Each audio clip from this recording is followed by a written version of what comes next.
통계를 보니까 우리나라의 로또 복권 당첨자가 3,000명이랍니다. 혹시 이 중에 10억짜리 당첨되신 분 혹시 계세요? 안 계신 것 같네. 미국에는 우리보다 이 복권이 더 커요, 액수가. 그런데 매우 심심한 학자들이 복권에 당첨된 사람들이 어떻게 사는가를 추적해 봤더니 대부분 자살, 이혼, 마약, 알코올 중독, 그 다음에 알거지, 파산, 이게 거의 대부분이에요. 그럼 갑자기 10억, 30억, 막 50억 이렇게 생겼는데 왜 그렇게 됐을까 하는 거예요.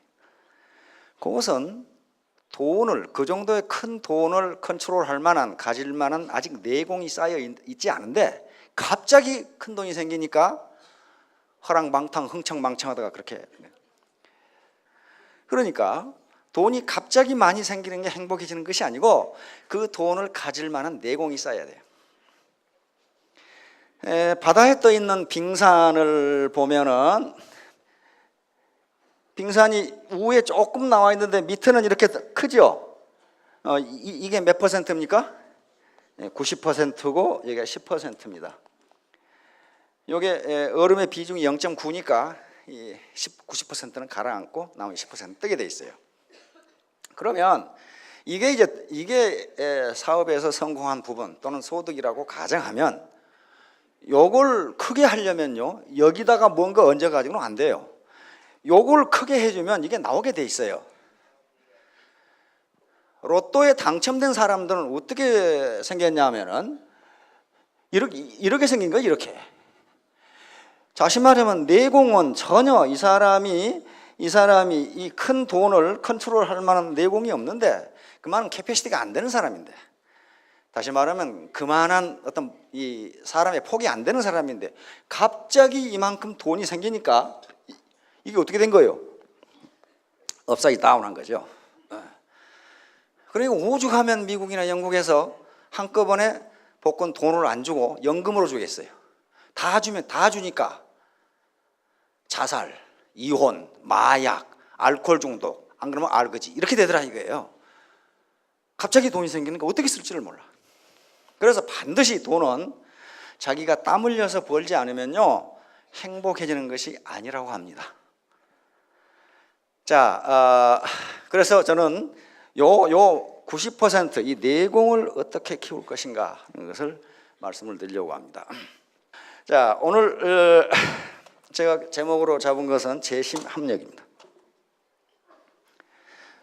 여기서 많이 보신 분들도 계실 거고 이게 무슨 귀신 신나라 까먹은 소린가 그렇게 생각하는 분도 계실 텐데, 제자는 가지런할 제자입니다. 가지런할 제. 수신제가 할 때 그 제자예요. 수신제가는 저 어르신들은 다 아시죠? 예. 수신제가 할 때 제자입니다. 그러니까 몸을 닦고 집안을 가지런하게 한다. 그러니까 재심합력은 많은 사람들이 마음심이니까 마음을 가지런하게 해서, 다시 말하면 많은 사람들이 한 마음이 되어서 힘을 합한다, 그런 말이에요. 많은 사람들이 한 마음이 되어서 힘을 합한다.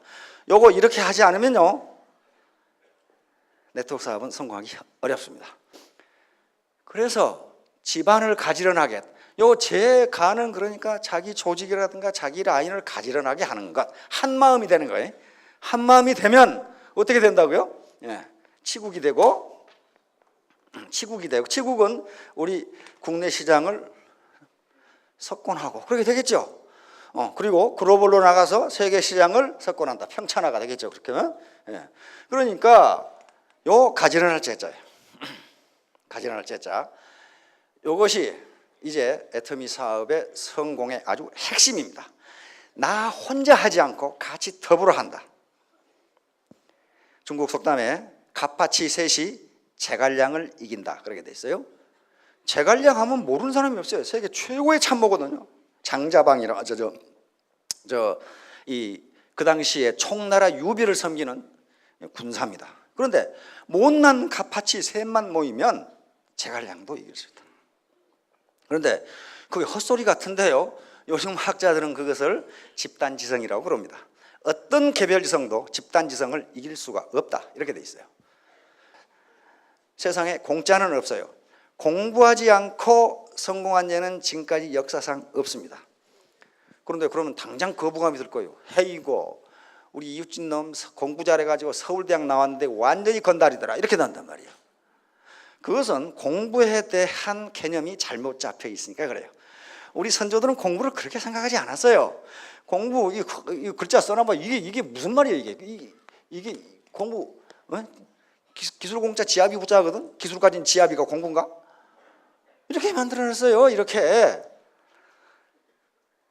그런데 학교에서 영어, 수학을 잘하고 성적이 좋고 하는 것도 공부는 공부입니다. 근데 그건 공부 중에 3분의 1밖에 안 되는 무슨 공부예요? 머리 공부예요. 머리 공부. 과거 농경시대나 산업화 시대는요, 머리 공부만 잘해도 평생 존경받으면서 잘 먹고 잘 살았습니다. 우리 고등학교 이 동기들도 의과대학, 그 다음에 사법고시에서 이 판사나 검사 되고, 그 당시에는 지금처럼 변호사 되는 게 아닙니다. 판검사가 다 돼요. 그런 사람들은요, 지금 아주 잘 살아요. 그 사람들이 잘 사는 이유는 뭐가? 이유는 단 하나밖에 없어요. 고등학교 때 공부를 잘했다는 이유밖에 없어요. 그게 머리 공부입니다. 그러다 보니까 너도 나도 막 학원에 보내고 뭐 하고 해가지고 머리 공부를 잘 시키려고 그래요. 근데 저것은 공부의 일부입니다. 공부라는 개념은 성리학에서는 굉장히 중요한 개념이에요. 공부를 성리학에서 뭘 공부를 하냐면 아까 수신을 공부라고 합니다. 수신. 몸을 닦는 거예요, 몸을. 수신을 공부라고 그랬어요.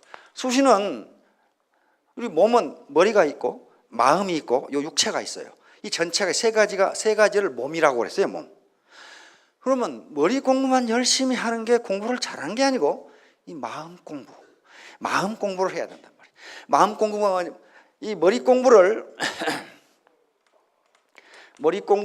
이건 이 쿨헤드, 냉철한 이성을 의미합니다. 뭐 판단력이 있어야 돼. 뭐 알아야 면장한다고? 뭘 알아야 올바른 의사결정을 할 수가 있습니다. 일반적으로 경제학이나 경영학에서 이유는 불확실한 미래에 대하여 올바른 의사결정을 한 대가다, 그렇게 돼 있어요.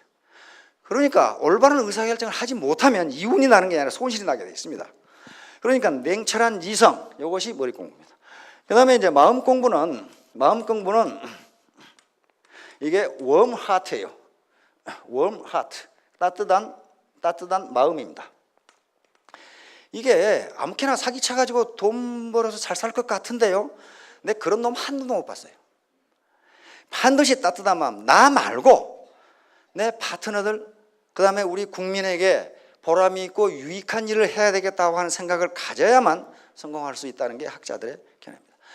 이것은 굳은 결심, 간절함, 도덕성, 성실성, 정직성, 이런 것들이 전부 마음에서 우러나는 거란 말이에요. 그 다음에 이제 머리로 알고 마음으로 결심을 해도 몸이 움직이지 않으면 아무 소용없어요. 몸 공부입니다. 몸 공부. 이것은 건강입니다. 건강 그리고 부지런함입니다. 인더스트리. 그러니까 암만 머리로 생각하고 마음으로 결심을 해도 실행에 옮기지 않으면 안 된다는 거예요. 그런데 이 수신이 몸 공부의 일종인데 이게 제일 어려워요. 이게 제일 어렵기 때문에 수신 앞에 4가지 덕목이 더 있습니다. 경물, 치리, 성의, 정심이라는 게 있어요. 이것은 머리 공부, 마음 공부를 얘기하는데 그 다음에 수신이 나와요. 왜냐하면 몸을 움직이는 게 쉽지가 않아요. 내일부터는 내가 5시에 일어나서 운동을 해야지, 운동을 하면 건강이 증진된다, 머리로도 알고 마음도 먹었는데 아이고 조금만 더 자고 내일부터 하자, 하나도 안 돼요. 몸이 말을 안 들어. 몸이. 이게 습관인데요, 근면성인데, 따라서 성공을 위해서는 이 3가지가 한꺼번에 이루어지는 것, 이것을 우리 조상들은 공부라고 불렀습니다. 공부라고 불렀어요. 자, 그런데 이 공부 중에 가장 핵심이 뭐냐 하면은 마음 공부예요. 마음 공부.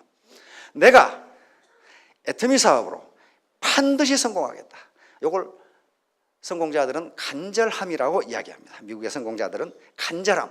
이 간절함이 없으면, 반드시 성공하겠다는 간절함이 없으면 결코 성공 못한다. 그래서 세 가지 공부, 요게 다져지면 자동적으로 자기가 성공하기 위해서 회사에 대해서도 알아보고 제품에 대해서 알아보고 여러 가지 지식을 얻게 될 겁니다. 그리고 발로 뛰게 돼 있어요. 아무런 결심이 없는데, 성공하겠다는 간절함이 없는데 어떻게 몸으로 뛰겠어요? 그래서 이것이 일단 스타트고 나중에 이건 자동적으로 따라옵니다. 그러면 이제 여기 처음 오신 분들이 계시기 때문에 이 사업을 할 것인가 말 것인가를 결정하시는데 판단 요소가 있습니다. 이건 애터미 사업뿐만 아니고 무슨 사업을 하든지 이걸 판단해 보시고, 이건 누가 그렇다더라 그런 게 아니고 자기가 직접 정보를 수집해서 알아봐야 됩니다. 우선 회사 설립이 합법적이냐? 요즘 합법적이 아닌 회사가 활동하는 경우는 거의 없습니다. 그러나 지금 기획부동산이라든가 유사금융 피라미드 또는 유사 수신행위 같은 인터넷에 또는 뉴스에 떠오르는 것 보면 전부 불법 회사들이 합법적으로 인가받은 회사가 아닙니다. 합법적인가를 따져야 되고, 그 다음에 법적으로 설립 자체가 합법적이라도 경영, 다시 말하면 사업 전개 방법이 합법적인가를 따져봐야 됩니다. 자, 두 번째는 경영자의 도덕성과 경영 능력을 따져봐야 돼요. 도덕성만 있어가지고는 안 돼요. 이게 무슨 자선사 보는 것도 아니고, 도덕성이면은 이웃집 할아버지가 제일 낫습니다. 그러면 그분을 CEO로 갖다 놓으면 되느냐? 그게 아니에요. 경영 능력이 없어요.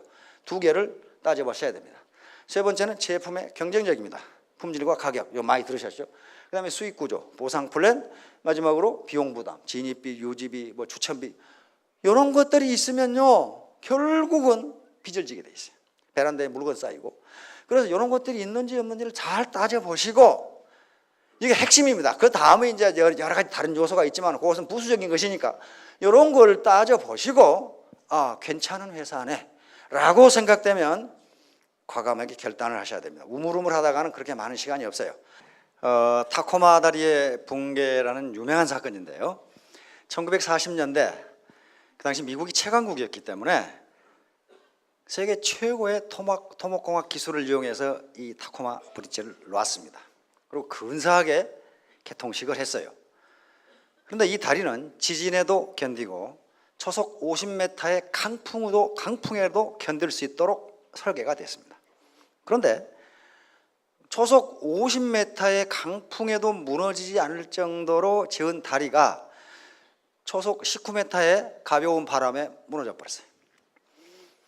그래서 그 워싱턴 주에 가면 워싱턴 주립대학이 있습니다. 굉장히 좋은 대학입니다. 그 학자들이 어째서 무너졌는지를 연구하기 시작했어요. 왜 이게 무너졌는지, 그 미풍에 왜 무너졌는지, 그걸 연구하다가 결국 아까쯤에 그 공식을 발견하게 된 겁니다. 다시 말하면 모든 물체는요 고유 진동수라는 게 있습니다. 고유 진동수라는 게 있는데, 그 고유 진동수와 같은 진동수를 가진 외력이 작용하면 진폭이 무한대로 커지면서 붕괴돼 버려요. 그러니까 아무리 작은 힘이라도 여러 사업자들이 같은 목소리를 내고 같은 재심 합력을 하면요 그 힘이 무한대가 됩니다. 무한대예요. 그게 시너지 효과입니다. 요게 다리의 요 진폭이 바람의 강도, 다리의 고유 진동수, 바람의 소용돌이 진동수, 요 W0하고 W1이 비슷해지면 요 분모가 뭐가 되냐면 제로가 됩니다. 같아지면 제로가 되죠. 제로가 되면 이 값이 뭐가 돼요? 네, 무한대가 됩니다. 진폭이 무한대가 된다는 것은 무너진다 그런 말이에요. 무너진다. 그래서 애터미 사업에서 왜 반팽이들이 성공하는가 하는 것은 이 타코마 다리가 잘 보여주고 있어요. 아무리 미풍 같은 적은 힘이지만은 같은 목소리를 내면 그 힘이 무한대가 된다 그런 얘기예요. 50m 강풍이 불었으면 이 다리는 무너지지가 않습니다. 왜냐하면 이 고유 진동수가 19m 바람하고 똑같았거든. 그러니까 19m보다 더 약한 바람이거나 더 강한 바람이 불어도 이 다리는 끄떡없다는 거예요. 하여간에 이와 같이 아무리 작은 힘이지만은 같은 목소리를 내면 무한한 시너지 효과를 얻을 수 있다 그런 얘기입니다. 이건 지금 현재 다리입니다. 이 현재 다리는 여기서 바람이 불었을 때에 이 고유 진동수가 나오지 않도록 설계를 했답니다. 안 그러면 또 고유 진동수 같으면 이게 무너져 버리니까. 다음, 여기 서울 테크노마트인데요. 여러분들 보도 보셨죠? 서울 테크노마트가 흔들린다. 그래가지고 사람들이 대피하고 야단을 했는데 공학자들이 왜 흔들렸는지를 전부 조사를 했어요. 이게 설계가 부실하게 된 건지 뭐 때문에 이게 흔들렸는지를 조사했단 말이에요. 공학자들이 지금 실험하는 장면입니다. 그런데 12층에 이런 헬스클럽이 있는데 새로 강사가 부임해가지고 아주 열정적으로 지도를 하기 위해서 태보를 했답니다. 태권도 권투하면 이런 거 있죠. 하나 둘 이렇게 하다 보니까 어떻게 됩니까? 요게 힘이 점점 가해지는 거예요. 가해지는데 흔들리기는 어디서 흔들렸냐면 30층에서 흔들렸어요. 여기 바닥에서 구르는 태보의 진동수가 30층 진동수하고 같았던 거예요. 그럼 거기서 흔들린 거예요. 다른데 이 바닥은 전혀 이상 없고 진동수가 다르니까 거기 진동수가 다르니까. 그래서 공학자들이 실험을 하면 어때요? 그냥 아무렇게나 뛸 때는 이렇게 되는데 같이 뛰어버리니까 이렇게 돼버린 거야. 진폭이. 그러니까 이게 계속 뛰어버리면 무너지겠지. 그래서 이 헬스클럽이 폐쇄됐다고 그러더라고. 이와 같이 재심 합력, 같은 목소리로 힘을 합하는 건요 엄청난 힘을 가져옵니다. 자신도 모르는 파워를 가져와요. 꿀벌 있죠, 꿀벌 그 통 주변에 가보면요 꿀벌이 많이 죽어 있는 걸 가끔 봐요. 근데 그것은 말벌의 공격이랍니다. 말벌은 말벌 한 마리가 꿀벌 500마리에 해당하는 독을 가지고 있답니다. 그래서 꿀벌이 말벌하고 1대1로 대결해가지고는 승산이 없어요. 금방 죽어요, 금방. 그러니까 전부 꿀벌 통 옆에 가면 죽은 시체가 그렇게 많은 거예요. 말벌 공격을 받은 거예요. 그럼 꿀벌은 어떻게 해야 되겠어요? 1대 500으로 해야 된단 말이에요. 1대 500으로. 1대 500으로 해도 들뚱말뚱 그러죠.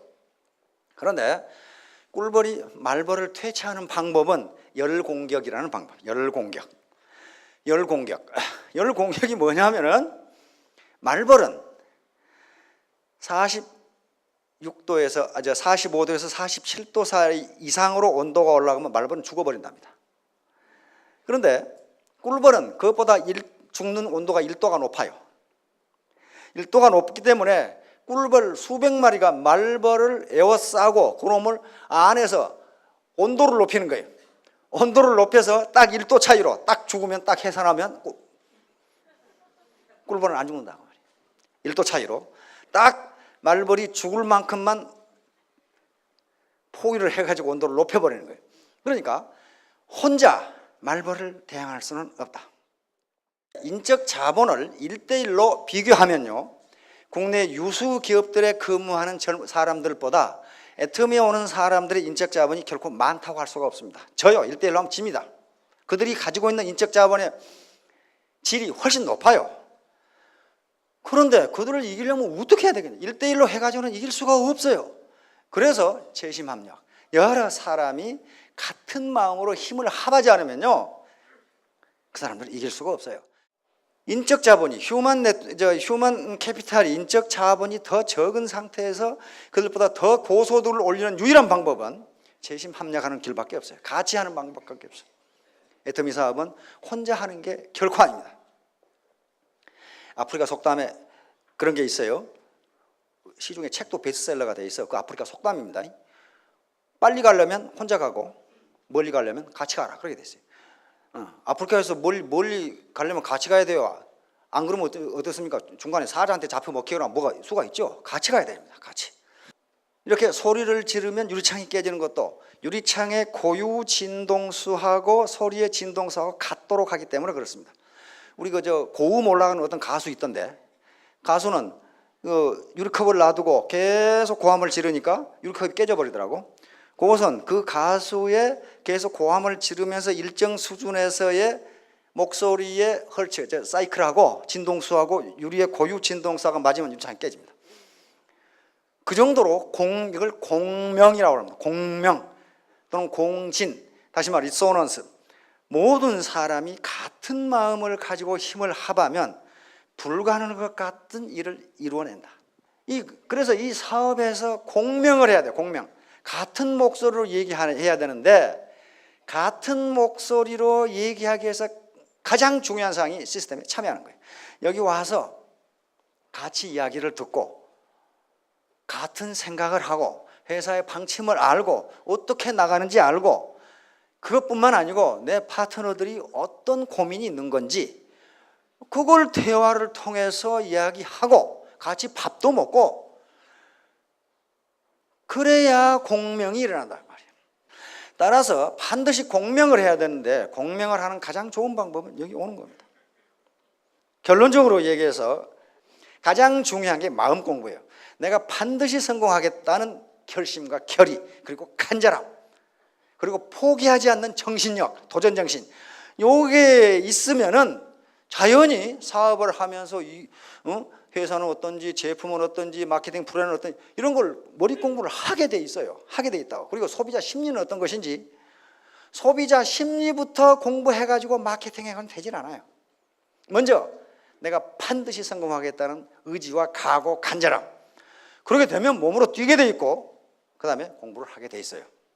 따라서 가장 공부의 핵심, 부자는 과학인데요, 그 과학은 다른 게 아니고 공부입니다. 공부는 머리 공부만 해가지고는 지금 세상에는 서울대학 나온 거지들 많아요. 나도 몇 놈 알고 있는데 완전히 논팽이야 이놈은. 완전히 논팽이. 아무것도 몰라. 그것은 그러나 그 사람이 공부를 못한 게 아닙니다. 무슨 공부를 잘했어요? 머리 공부를 잘한 거예요. 머리 공부를 잘한 거예요. 다시 말하면 학술 IQ가 뛰어난 거예요. 학술. 그러나 그것만 가지고는 농경시대와 산업화 시대는 성공을 했습니다. 의사가 되고 고시에 패스하면 평생 존경받으면서 잘 살았어요. 그러나 지금 지식정보화 사회에서는 그것만 가지고는 그거 많이 한다고 쓰는 사람이 한 사람도 없어요. 마음. 얼마나 다른 사람과 친화력을 가지고 결심이 굳고 반드시 이루어내겠다는 각오를 가지고 있느냐 하는 문제하고, 말만 하지 말고 몸으로 뛰는 그런 몸 공부, 세 가지만 하시면은 아마 3년 이내에 여기 우리 어르신들도 1,000택, 2,000택, 이쪽에 젊은 분은 한 5,000택 되실 것 같고 크게 성공하시기 바랍니다. 감사합니다.